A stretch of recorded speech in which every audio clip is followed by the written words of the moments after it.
Et allez l'OM, les amis, j'espère que vous n'êtes pas trop dans le pessimisme, encore une fois, j'espère que vous n'êtes pas là à vous taillader, vous voyez ce que je veux dire. Donc il faut se rebooster un petit peu, l'actualité est morose, je veux bien, voilà, on a une dynamique qui est négative avec l'OM, avec les résultats sont cataclysmiques, les joueurs qui, bon, on va parler de la top, et si là, bien sûr, les joueurs qui ne font pas ce qu'il faut, mais le championnat n'est pas terminé, il nous reste 5 rencontres, on est encore en course pour la Ligue des Champions.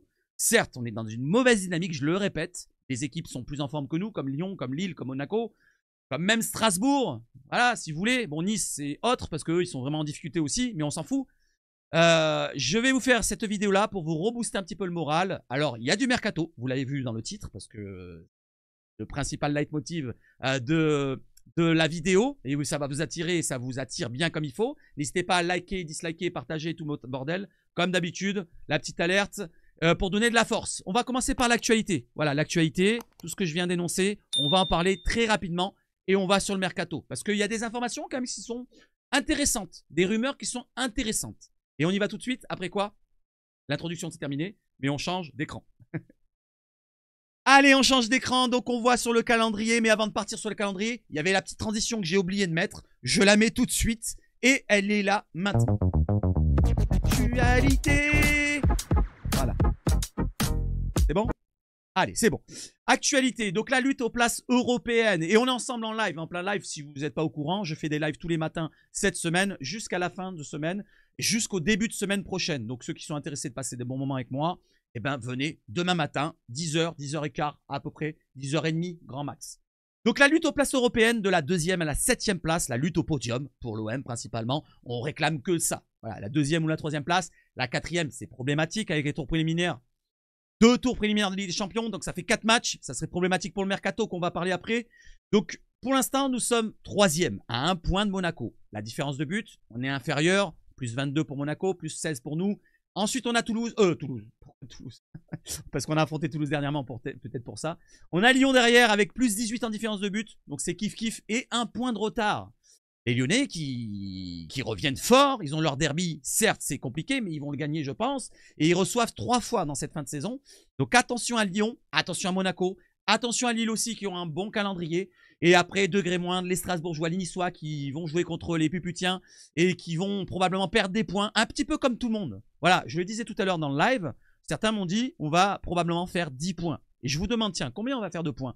Voilà, combien on va faire de points d'ici la fin de saison? Et dites-moi, combien vont faire de points Monaco, ici et là, voilà. Si vous avez envie de faire votre classement de fin de saison, n'hésitez pas à le faire dans les commentaires. À chaque fois que je vous le demande, vous ne le faites pas. Donc faites-le maintenant. Donc on a largement le temps d'être plus pessimiste encore. Voilà. Si on perd contre Montpellier, là on peut être encore plus pessimiste. Donc pour l'instant, le match n'est pas encore fait. Le championnat n'est pas encore terminé. Laissons-nous encore du temps. Laissons du temps encore à qui? À De Zerbi, aux joueurs. Même si on peut les critiquer, bien sûr. Il faut les critiquer, il faut leur cracher dessus quand c'est logique de leur cracher dessus. Mais ne restons pas que dans le pessimisme. J'ai l'impression que quand je regarde mon chat parfois, eh ben, c'est que des dépressifs. Voilà, j'ai presque envie d'acheter des antidépresseurs. Mais on va partir maintenant sur le positif. Allez, on y va. Let's go cacao. D'abord, le négatif, excusez-moi. Une top qui aurait été identifiée fait régulièrement fuiter des informations du vestiaire à l'extérieur, ce qui amène des tensions dans le groupe selon RMC Sport. Donc comme je l'ai dit, tout ce qui est média, souvent c'est plus pour faire du buzz qu'autre chose. L'information qui ressort là, ça ressort maintenant quand ça fonctionne pas, quand ça marche mal. Mais quand ça fonctionnait bien, ça ne sort pas. Voilà, bizarrement, hein. C'est bien. C'est vrai qu'en début de saison ou en cours de saison, ça fonctionnait bien. Pourquoi l'information n'est pas ressortie à ce moment-là? Alors que la top existait déjà. C'est bizarre, on la sort maintenant quand ça fonctionne mal. Voilà, donc tout ça, pour moi, je m'en fous. Je m'en fous. Ce qui m'intéresse, c'est quoi? C'est les résultats et le terrain. On verra bien ce qu'ils vont répondre présent, les joueurs, le coach, parce que tout le monde est à mettre dans le même sac, tout le monde est fautif, du coach aux joueurs et la direction, avec ce mercato de merde qui a été fait cet hiver sur le côté défensif. C'est assez parlé. J'enchaîne, donc la top, next. J'ai pas envie de savoir qui c'est. Le Anthony Obès, pardon, excuse-moi pour le nom, qui nous dit la top n'est pas un joueur, je m'en fous. N'est pas un joueur, n'est pas une personne du staff, n'est pas ci, n'est pas là. Et j'ai envie de vous dire, c'est peut-être plusieurs personnes. C'est peut-être un joueur, plus une autre personne du staff, ou plusieurs personnes du staff, plus ci, plus là. On s'en fout. On s'en fout. Qu'est-ce qui va se passer quand on va savoir qui c'est? Qu'est-ce qui va se passer? Vous allez le voir chez lui, vous allez le menacer, ou alors on va le virer du club. Je m'en fous de ça, moi. C'est le terrain qui m'intéresse avant tout. C'est le club. C'est pas une personne. Voilà, peu importe, c'est négatif ce qui se passe en ce moment, ce qui ressort dans la presse. Et la presse, ils aiment bien être dans le négatif. Voilà, et vous aimez bien le drama. Moi, j'aime pas trop le drama. J'enchaîne encore avec le drama. À l'OM, l'ambiance générale n'est pas celle d'un groupe déterminé à se qualifier en Ligue des Champions la saison prochaine. Encore RMC Sport qui nous relaye la même information depuis 2-3 semaines. Il suffit de voir le niveau d'engagement. Et si là, on le sait très bien, il y a des joueurs comme Enrique, comme Greenwood, qui ne font pas les efforts. On le sait très bien. Geoffrey Kondogbia, Pierre-Emile Højbjerg, donc les leaders, veulent un peu remobiliser tout l'effectif. On le sait très bien. Il n'y a même pas besoin de le lire en entier, le message. Je le sais très bien, je passe next. Parce qu'on le sait depuis des semaines. Maintenant, on a notre président qui a répondu. Il a répondu du côté de LinkedIn, il nous a mis un petit communiqué que Mehdi Benassia a reposté sur son compte Instagram. Et on va envoyer un petit peu ce petit communiqué. Donc, je n'ai pas l'habitude de parler publiquement, nous dit Pablo, dans les moments de tension. Mais je sens que c'est le bon moment de le faire, sobrement, simplement. Nous ne sommes pas là pour désigner des coupables, pour chercher une taupe, ni pour alimenter le bruit. Ce club ne se construira jamais sur la division. Il avance dans l'exigence et dans la loyauté. Notre objectif aujourd'hui est clair, gagner contre Montpellier, au Brest, contre tous les autres. Nous restons 3e et nous avons notre destin entre les mains. Il faut avancer étape par étape sans chercher plus loin. Je comprends la frustration et je comprends la colère.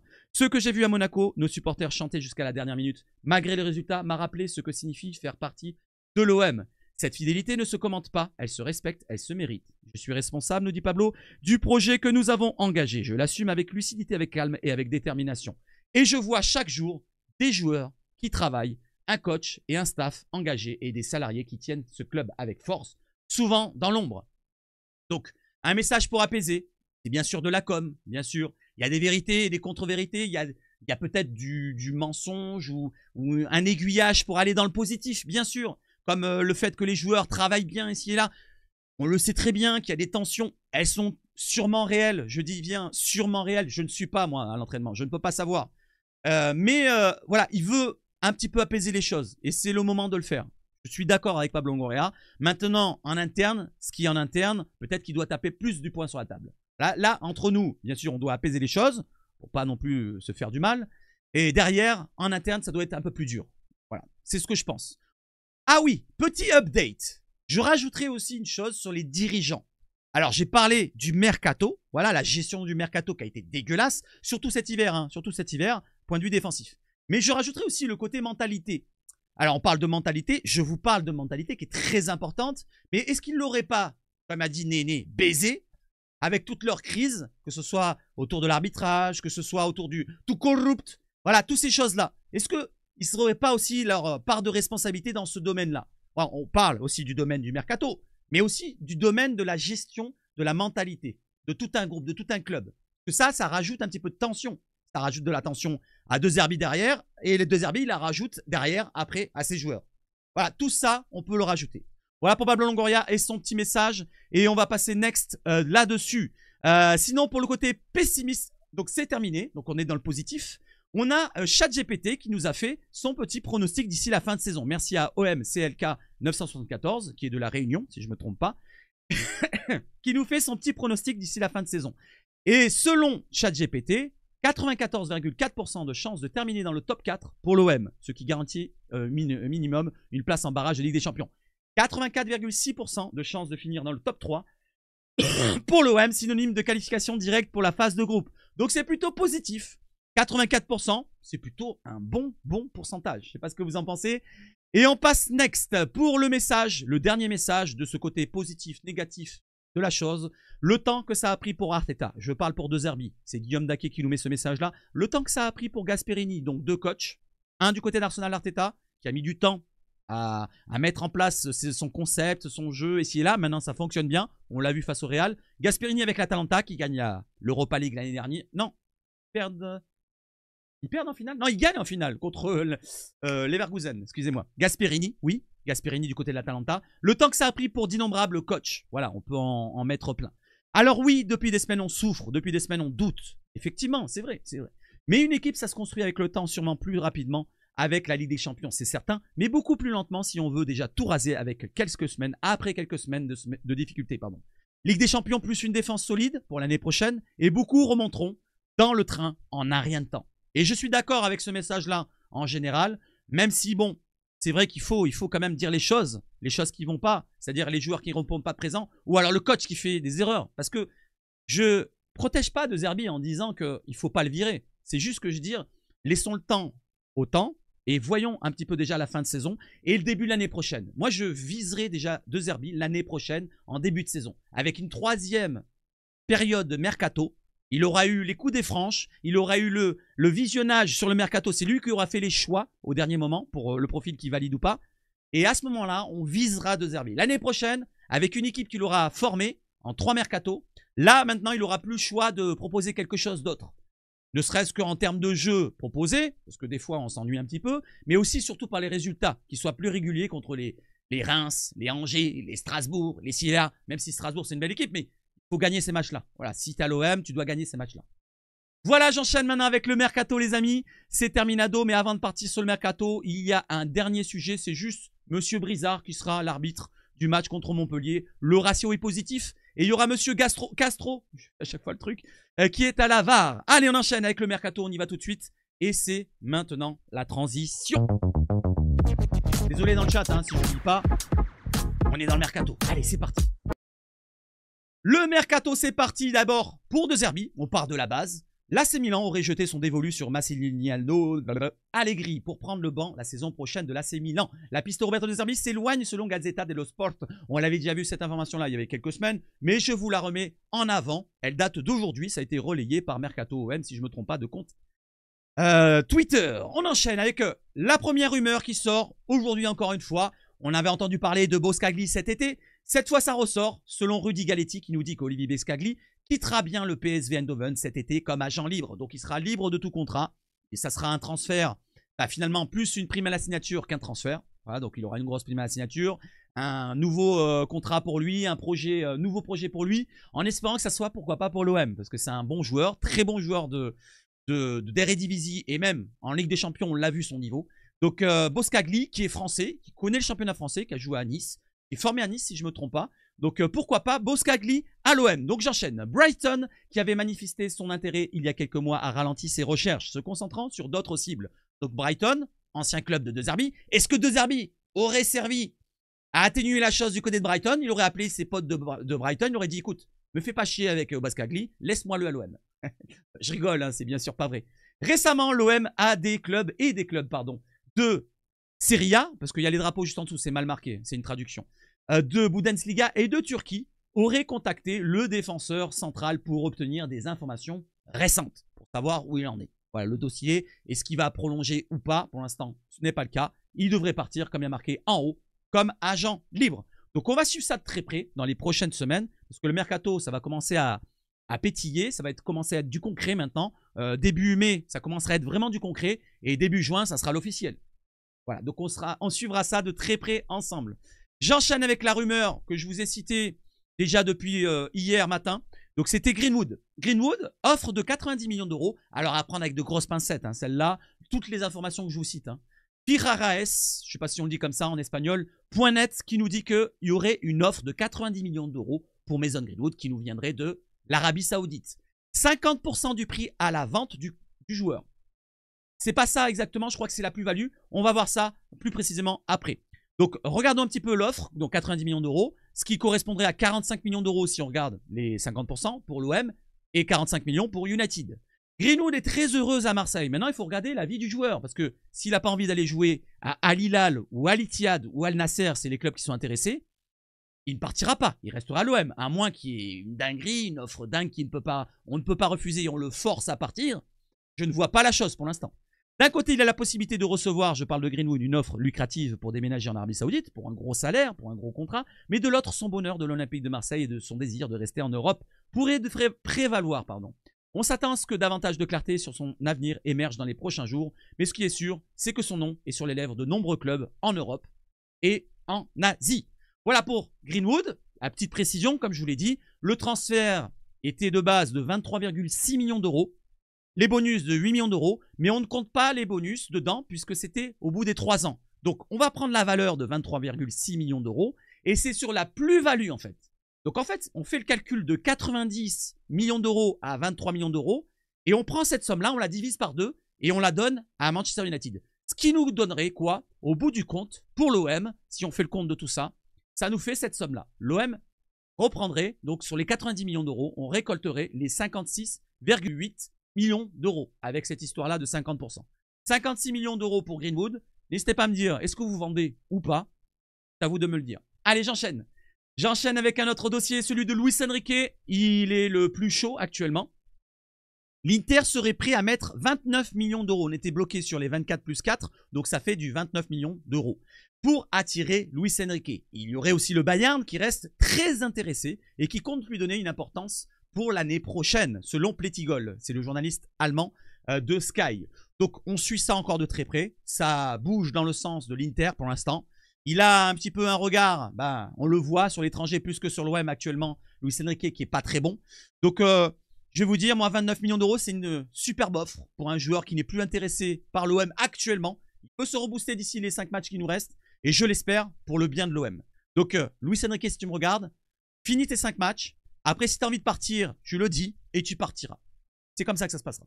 Donc pour Luis Enrique, qu'est-ce que vous en pensez? Vous laissez partir ou pas? Je termine par les clubs qui sont intéressés. Donc on a l'Inter, on vient de le citer, on a le Bayern, Nottingham Forest, Newcastle, un autre club italien dont le nom n'a pas filtré selon l'équipe.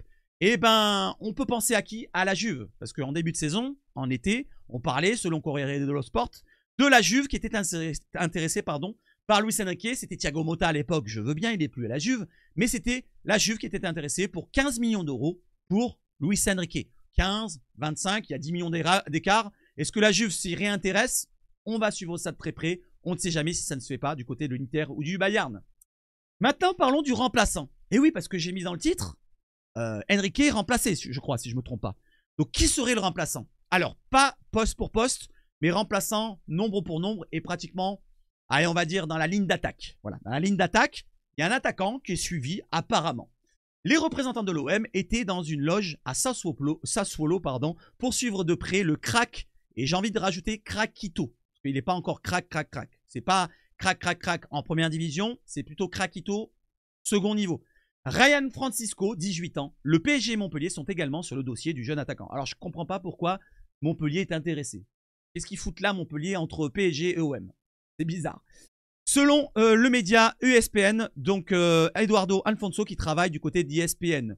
Maintenant, on peut voir une petite vidéo si vous avez envie de voir le joueur, comment il est. Il est juste en dessous. Allez, je vous montre une petite vidéo. Juste une petite action qui dure 5 secondes. Regardez, le joueur, il a l'air d'être assez véloce, assez efficace sur les premiers pas. Voilà, une petite qualité technique avec son petit pied gauche qui élimine les joueurs. Il recale dans le jeu. C'est un attaquant, c'est un avant-centre. Il recale dans le jeu, on le voit beaucoup dans le milieu de terrain. Après, comme je vous l'ai dit, c'est dans un niveau moindre. Donc, à voir maintenant dans un niveau plus élevé comme la Ligue 1. Voilà, face au Golgoth, et si là, parce qu'il a un physique particulier, vous allez voir après dans sa fiche Transfermarkt. Regardez l'action. Tac. Voilà, il passe entre deux. Hop. Voilà, il est passé et il obtient une faute. Donc, c'est un joueur qui a l'air pas mal dans l'élimination, dans la qualité technique, dans l'efficacité devant les buts. Il marque quelques buts, vous allez voir dans ses stats. Mais c'est degré moindre en termes de niveau. C'est pour ça que je vous ai dit Craquito. Maintenant, regardons de plus près l'avis d'un spécialiste ou pas sur internet, sur Twitter. C'est Bawa qui a un compte qui est intéressé pour le football sud-américain. Il nous dit qu'il est largement plus fort que Luis Enrique. On va dire au même âge, à 18 ans, parce qu'il a 18 ans. Par contre, si le coach Zubeldia ne le fait pas jouer, c'est qu'il y a peut-être une anguille sous roche. J'ai envie de dire, il a que 18 ans. Il a l'air peut-être frêle, peut-être pas terminé physiquement. Et peut-être même tactiquement, techniquement. C'est peut-être pour ça qu'il ne prend pas de risque dans ce domaine-là. Ou alors, il n'a peut-être pas le niveau, tout simplement, de la du premier championnat, la Serie A du côté brésilienne. Regardons maintenant les stats. Donc, c'est un joueur, comme je vous l'ai dit, il a 18 ans. Il fait qu'1m75 pour un avant-centre. C'est pas très grand, on va dire. C'est pas rédhibitoire pour ne pas être bon, bien sûr. Il y avait des Romario dans le passé. Je cite une légende, bien sûr. Mais il y avait d'autres joueurs petite taille qui étaient très bons. Citez-moi-en d'ailleurs dans le chat ou dans les commentaires. Mais c'est un joueur qui n'est pas très grand, qui n'a pas l'air très costaud. De ce qu'on a vu en vidéo, on l'a plus regardé en live. Si vous avez envie de voir plus en live, quelques minutes de plus, n'hésitez pas. Donc, il joue à Sassuolo, 2028 pour son contrat, 4 millions de valeur Transfermarkt. Il a joué en U17 par contre brésilien. Ça veut dire quand même qu'il y a quand même une qualité, une qualité certaine, une sélection. C'est un avant-centre pur, gaucher, 4 millions, comme je vous l'ai dit. Et les stats, elles sont là. 14 matchs, 11 buts, une passe décisive pour cette année. Par contre, c'est en Coppilia, en Campeonopolista et en Serie A, comme je vous l'ai dit, en premier championnat, c'est 14 minutes à peine. Donc, comme je vous l'ai dit, il vient d'émerger. C'est un jeune joueur, 18 ans à peine. Voilà, faut pas s'enflammer non plus. C'est peut-être pas le craquito qu'on attend tous. Donc, j'enchaîne derrière avec la première saison pour vous montrer d'autres stats, pour vous montrer qu'il est efficace quand même. Hein. Dans les divisions inférieures, 25 matchs, 15 buts, 2 passes D. Ça, c'était l'année dernière. Donc, c'est un joueur qui a l'air efficace devant le but, qui n'a pas peur. Il tente même des petites, comment dire, des panenka sur les pénaltys. Voilà, pour vous dire qu'il a pas froid aux yeux. Donc, c'est un joueur qui a une qualité technique certaine et qui est efficace devant les buts. Par contre, à voir au niveau supérieur, je répète encore une fois. Il y a une particularité sur le joueur, c'est qu'il est dans l'agence de qui? De Luis Enrique, justement. C'est pour ça que je le mets en lien, Luis Enrique aussi. Donc, il est chez Rock Nation. Donc, comme on peut le voir, Luis Enrique est ici aussi, chez Rock Nation. Donc, peut-être un signe. Voilà, il y avait des représentants de l'OM dans les loges. Pourquoi pas? À voir à l'avenir. Voilà, pour l'avenir, pourquoi pas un jeune Brésilien. Allez, j'enchaîne avec le mercato autour de Amar Dedić. Il y a un club italien qui est intéressé. Donc, on va lire ça de très près. C'est à prendre avec des grosses pincettes. Il y aurait un possible échange entre l'AC Milan et l'OM, entre Bennacer, pour faciliter le deal avec Amar Dedić. Donc Amar Dedić, on l'a recruté du côté de l'OM. On a investi 10 à 12 millions d'euros au total, ce qui correspond à la somme de Bennacer. C'est 12 millions d'euros. L'OM veut lever l'option. Selon Spazio Milan, c'est un petit compte voilà, sur Twitter d'une cinquantaine de milliers d'abonnés. C'est quand même assez conséquent. Donc, est-ce qu'ils ont une vraie information? Pour l'instant, ils disent que rien n'est acté, mais la piste serait réelle, selon eux. Donc, on continue. L'OM veut vraiment lever l'option d'achat, comme vous le voyez en jaune, 12 millions d'euros pour Bennacer. Et on peut correspondre à Bennacer, à Amar Dedić, en termes de valeur. Donc, est-ce qu'on va investir les 12 millions pour recruter Bennacer, ou est-ce qu'on va se séparer directement d'Amar Dedić? Ça m'étonnerait quand même. Comme il y a marqué en bas, tout en bas, je vous le montre. L'OM à Marseille, rien n'indique que l'OM souhaite se séparer si vite de Amar Dedić, surtout que on l'a investi pour plusieurs années dans notre projet. On l'a recruté pour 4, 5 ans, je ne sais plus combien il a signé. En tout cas, je ne sais pas ce que vous en pensez. Est-ce que vous feriez l'échange? Amar Dedić part du côté de l'AC Milan et Bennacer reste à l'OM. Parce que pour l'instant, c'est qu'un prêt. Hein. Si on veut le garder l'année prochaine, il faudra investir 12 millions d'euros. Est-ce que vous laissez partir Dedić pour l'AC Milan et vous gardez Bennacer? Ou alors, vous investissez les 12 millions pour récupérer Bennacer et vous gardez Dedić. Allez, donnez-moi votre avis dans les commentaires. J'enchaîne avec rumeurs farfelues, rumeurs concrètes, je ne sais pas. C'est des signaux de fumée, je ne sais pas, qu'allumer de la paix ou pas. L'OM apprécie beaucoup le profil d'Elias Benseghir. Et on l'apprécie tous ici, hein. Moi je l'apprécie beaucoup. Le jeune Marocain, ce dossier sera à suivre cet été. Beaucoup de signaux semblent montrer un retour au 4-2-3-1 la saison prochaine. Donc, selon le petit OM, c'est à prendre avec d'énormes pincettes. Voilà, l'OM peut être intéressé, oui, mais de très loin. N'oublions pas, Benseghir joue à Monaco. Monaco, c'est un concurrent. Monaco a les moyens de le retenir. Ils ont les moyens de lui donner un gros salaire. En plus, avec les particularités taxation ici et là, hein, frauduleuse. Donc, Benseghir, c'est un joueur qui est très intéressant. Jeune, fort potentiel. Je ne dis pas non de le voir venir à l'OM. Absolument, j'investirai. Mais combien il faudrait investir? On va voir sa fiche Transfermarkt. Il a une fiche Transfermarkt, donc il est évalué déjà 30 millions d'euros. C'est beaucoup. C'est un jeune de 20 ans. Un jeune de 20 ans à Monaco, sachant qu'ils vendent très cher leurs joueurs, estimé à 30 millions, qui est un joueur en plus attaquant, ailier gauche, milieu offensif, tout ce que vous voulez. Mais dans les joueurs offensifs, ça se vend plus cher. Qui a 3 ans de contrat encore une fois. Enfin, bientôt 2 ans. Je pense qu'on peut monter pratiquement à 40, voire peut-être 45. Voilà, ça c'est mon avis. Après, peut-être qu'avec des ventes, on parlait d'Enrique, pourquoi pas monter à 35? Pourquoi pas même Greenwood, s'il part, on ne sait jamais. Pourquoi pas investir sur Benseghir? C'est l'avis qu'on avait pendant le live tout à l'heure. Donc Benseghir, pour ma part, ça sera difficile de le attirer. Voilà, si la rumeur est farfelue ou concrète ou pas concrète, pour l'instant on en reste aux rumeurs, avec des grosses pincettes. C'est un joueur par contre qui est polyvalent. Ça par contre, s'il vient à l'OM, je serais vraiment hypé. C'est un joueur qui peut jouer ailier gauche, il peut jouer devant, plus en second attaquant plutôt qu'en avançante comme il y a marqué là, et en milieu offensif. Et c'est ce qu'on manque. C'est ce qu'on manque cette année. Milieu offensif, créateur offensif. Depuis qu'on a changé de système, depuis qu'il n'y a plus Amin Harit qui est suspendu depuis le match contre Paris, ou plutôt blessé, ou je sais pas quoi, il était absent. On n'avait plus de créateur de numéro 10, on va dire, à l'ancienne, pas à l'ancienne, mais vous voyez ce que je veux dire. Créateur offensif, qui est à l'OM, à part Harit quand il est disponible. Rabiot, c'est pas vraiment son meilleur profil. Greenwood, c'est pas le même profil non plus. Voilà, il nous manque ces joueurs-là. Voilà, on n'a plus ces joueurs-là. Et pourquoi pas pour l'année prochaine, Ben Seguir, je ne demande pas non.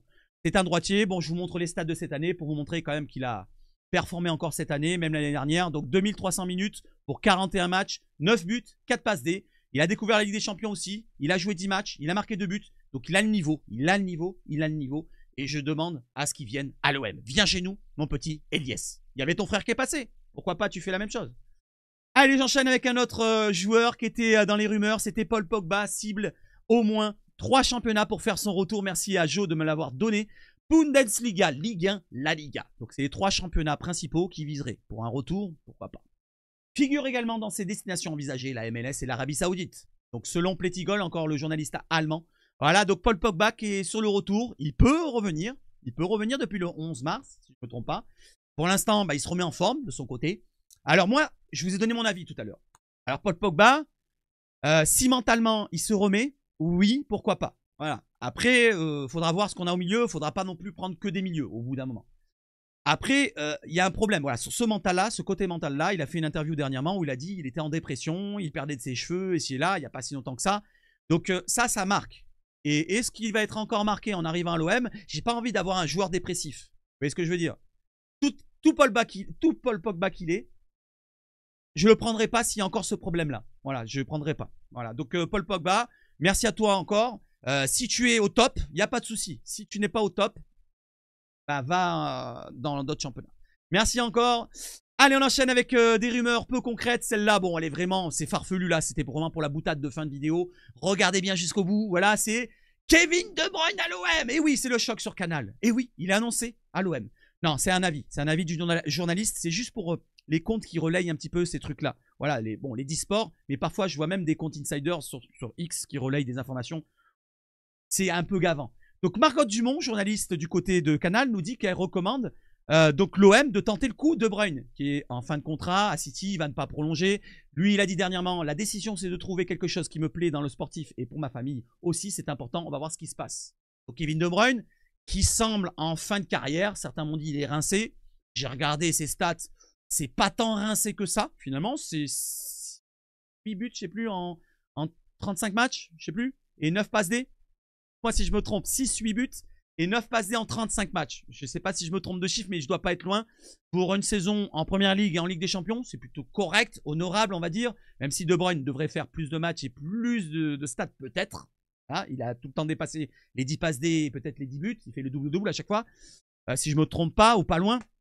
Donc, je le verrai bien à Marseille. Ce serait bien intéressant de le voir là-bas, nous dit la consultante ou la journaliste du côté de Canal. Bertrand Latour, que vous connaissez tous, un journaliste qui travaille à l'équipe avant, qui est maintenant à Canal. Il nous dit, c'est toi qui le payes à la fin? Je pense que personne ne cracherait sur De Bruyne. Mais est-ce financièrement possible? Après, ils ont fait venir des joueurs dont ils n'imaginaient pas qu'ils finissent à l'OM, comme Rabiot, Højbjerg, Benasser, et ci et là. On a fait venir des joueurs quand même de ce niveau-là. Mehdi, tu as compris, il faut appeler Kevin. Et il nous répète donc à la fin. C'est pour ça, donc je parle du journaliste Bertrand Latour, c'est pour ça que je dis ça. Et puis les relationnels de Mehdi Benassia, on sait qu'il est capable de grandes choses. Mehdi, tu as compris, il faut appeler Kevin. Qu'est-ce que vous en pensez? Est-ce que Kevin, vous l'appelez, vous, de votre côté? Bon, il y a un gros problème, c'est ça. Voilà, 24 millions par an depuis 5, 6, 7 ans. Voilà, ça fait 2 millions par mois. Je ne pense pas qu'il voudra baisser jusqu'à toucher 200, 300 000, 400 000, 500 000. Ah, et en plus, il y a le problème de fin de carrière, rincé. Je ne sais pas ce que vous en pensez. N'hésitez pas à me dire ce que vous en pensez. Je pense que De Bruyne sera très bien en MLS ou en Arabie Saoudite. Voilà les amis, je pense avoir tout à aborder avec vous. Et on va se retrouver sur le gros écran tout de suite pour la fin de vidéo. Voilà. J'espère que ça vous a plu. N'hésitez pas, si ça vous a plu, à liker. Abonne-toi si tu veux être au courant des prochains lives. Il faut mettre aussi la cloche. Et commente, donne ton avis sur tous les sujets que j'ai abordés. Donne ton avis. Et si tu n'as pas le même avis, tu peux. Je réponds avec respect, comme vous. Allez, je vous souhaite de passer une excellente fin de journée, ou soirée, ou matinée. Vive le foot chez Sabachout. Et surtout, allez l'OM! Ou trop. J'ai oublié de la mettre.